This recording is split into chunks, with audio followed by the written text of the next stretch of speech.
O Estado invocou o monopólio de vários serviços e os chamou de direitos, apenas para enriquecer-se à custa da livre iniciativa. Não é diferente de um rei medieval jurando benevolência. Este é o Visão Libertária, sua fonte de informações descentralizadas e distribuídas. Como liberdade e segurança entram em conflito no Estado, ele precisou encontrar outro jeito de se dizer imprescindível. Querendo justificar seu inchaço, o Estado arrogou para si a função de garantidor dos direitos positivos, isto é, de fazer e de agir em benefício do povo. Direitos positivos são uma afronta à liberdade, pois entram em desacordo com os direitos negativos de vida, liberdade e propriedade, esses sim universais. Lei é diferente de legislação. A lei da gravidade não requer ser normatizada para continuar existindo. Os direitos positivos são formais, ou seja, precisam ser escritos num papel por juristas que planejam a ordem social. Os principais direitos juspositivistas são saúde, educação, trabalho, moradia, alimentação, transporte, lazer, segurança, previdência social, proteção à maternidade e à assistência aos desamparados, bem como meio ambiente equilibrado.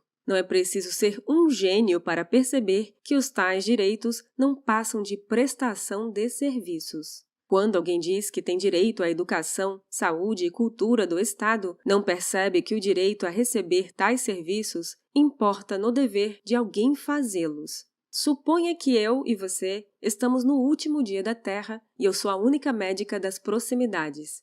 De repente, você passa mal. Por acaso, sou obrigada a tentar curá-lo, mesmo sabendo que é o nosso último dia de vida? Ora, o direito à saúde seria um direito humano, positivado, que você tem, ainda que você não tenha como me pagar pelo serviço. Não importa se eu tenha perdido minhas últimas horas de vida trabalhando por você. É seu direito positivo, não é? É lógico, nesse exemplo absurdo, que esse direito à saúde não existe. Em contrapartida, na mesma situação apocalíptica, o direito negativo à integridade física e à propriedade privada continuam valendo. É jus natural. Se você, no estado de necessidade, agride meu corpo, eu posso e devo me defender. Isso é o que significa direito negativo. Não sou obrigado a servi-lo, mas você não tem direito de me agredir. É por isso que os direitos humanos devem ser negativos. Nosso direito à vida é um direito negativo no sentido que eu não posso agir para ceifar sua vida a menos que você tente antes tirar a minha. Agora, quando o Estado coloca a vida como direito positivo, ele está mentindo para nós. Ninguém é obrigado a ceder sua vida por outro, nem impelido a salvar a vida de outro gratuitamente. Obrigar o Estado a positivamente nos prestar serviços implica na escravidão de parte dos frutos do trabalho de pessoas que suaram para que o nosso suposto direito fosse cumprido. Muitas vezes, tais pessoas nem sequer receberão os mesmos direitos, serviços, que nós recebemos com o dinheiro delas. Exemplo clássico é o de burgueses e aristocratas da classe média e da elite abastada estudando em universidades públicas, as quais são instituições caras, com oferta reduzida de vagas e de professores a uma demanda que tende ao infinito. Como a principal fonte dos impostos advém do gasto corriqueiro das pessoas, é certo que as universidades públicas serão mantidas com recursos de pobres que jamais conseguirão estudar nelas. Da próxima vez que for ao supermercado, veja no final da nota fiscal o quanto você pagou de tributos federais, estaduais e municipais. Verá que cerca de 1/3 do seu dinheiro foi para o Estado. Esse é o dinheiro que o pobre deixou de ter para alimentos e que será usado para pagar universidades públicas e outros programas sociais dos direitos positivados no ordenamento jurídico, muitos dos quais ele mal usufrui. Já pensaram no direito ao trabalho? Como que, numa canetada mágica, um presidente vai determinar que haja trabalho para todos? Porventura, o desemprego no mundo desapareceu? Se o Estado é obrigado a assegurar o direito à alimentação, por que não acabou com a fome? E se quiser acabar com ela, como fará isso? Vai expropriar os alimentos e redistribuí-los? Impossível! A Revolução Verde do capitalismo fez mais pela erradicação da fome do que qualquer governo. Enquanto estados produzem bombas e guerra, os agricultores produzem comida. Outro exemplo, o Estado brasileiro diz que dará direito à moradia, mas cobra imposto sobre a propriedade privada. Ele cria diversas regulações que dificultam o pobre a adquirir um terreno oficial. O povo se vê obrigado a invadir a área pública, ou seja, a área que é de todos, mas não é de ninguém. Se o mercado imobiliário fosse menos regulamentado, a iniciativa privada chegaria a preços de equilíbrio mais acessíveis.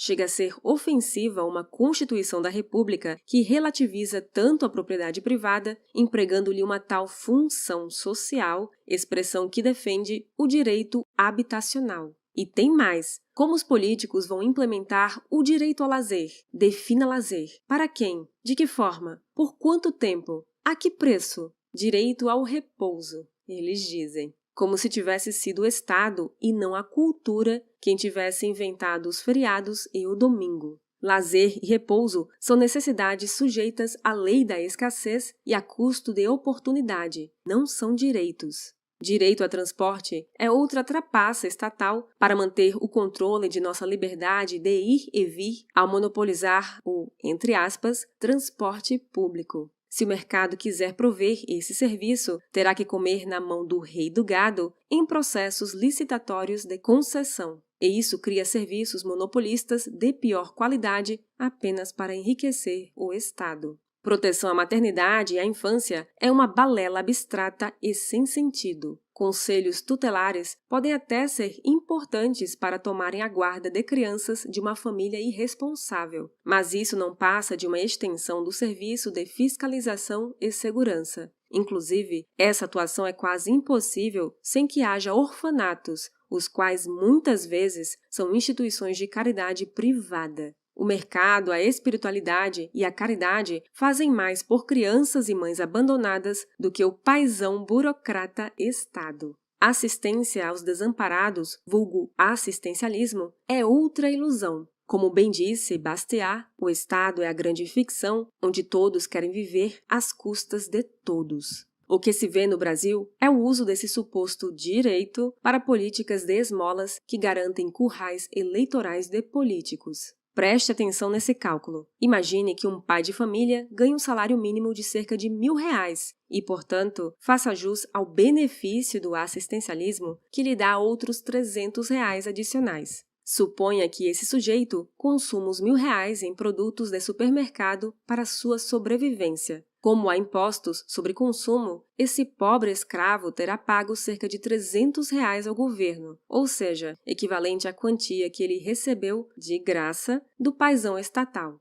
Ou seja, a resultante de assistencialismo foi uma soma zero. Parece bobo esse exemplo, mas o governo faz essa soma zero de diversas formas e em variados setores. No fim, alguém pagará mais pela conta, e esse alguém costuma ser a classe média, a qual se vê cada vez mais achatada na curva da pobreza. E a Previdência Social? Não é um direito. A Previdência Estatal não passa de um esquema de pirâmide baseado na captação de novos contribuintes que ingressam no mercado de trabalho, mas que serve tão somente para concentrar riquezas nas mãos das elites do Estado, garantindo-lhes fartas aposentadorias. As chamadas contribuições previdenciárias do trabalhador da ativa não rendem e são usadas para pagar os inativos. Esse modelo piramidal das previdências da social-democracia não é sustentável, porque, como toda pirâmide, o número de pessoas que entra acabará sendo menor do que o número acumulado de quem já está dentro, os aposentados.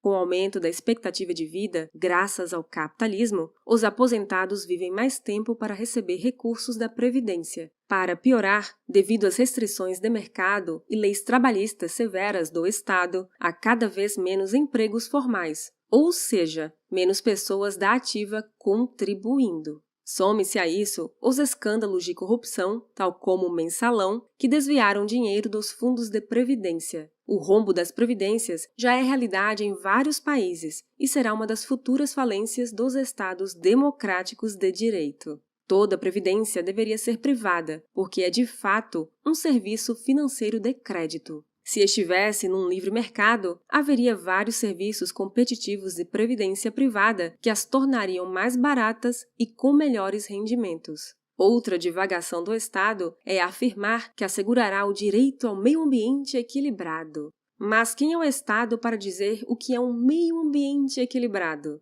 E a grande questão que alfineta o tema é: se estados gerenciam suas empresas públicas com mais descuido e incompetência do que os gestores das empresas privadas, o que nos faz acreditar que ele gerirá parques, zoológicos, unidades de conservação em terras indígenas melhor que o mercado, os proprietários e os índios. Além do mais, governos do globo vivem do alarmismo ecológico para poderem infundir medo e controle da economia. O meio ambiente tornou-se a nova bandeira verde da elite socialista. Como a tal luta de classes tem falhado, agora a nova pegada anticapitalista é a preservação da natureza. E isso tudo sem mencionar as mais variadas promessas malucas de governos que aparecem ano após ano. Direito da família tradicional, o blá blá blá da mulher, mimimi da inclusão social no futebol americano da América Latina, as ações afirmativas de sabe-se lá o quê, entre outros. De tudo isso vem a grande lição libertária. Esses falaciosos direitos positivos do Estado são a forma indireta que ele tem de roubar a nossa liberdade. Obrigada por sua audiência! Este artigo foi sugerido e escrito por Rhodes, revisado por Paulo Almeida e narrado por Baby Yoda. Se você gostou deste vídeo, deixe seu like e o compartilhe em sua rede social. Se você deseja acompanhar nosso conteúdo, inscreva-se no canal e clique no ícone de campainha. Até a próxima!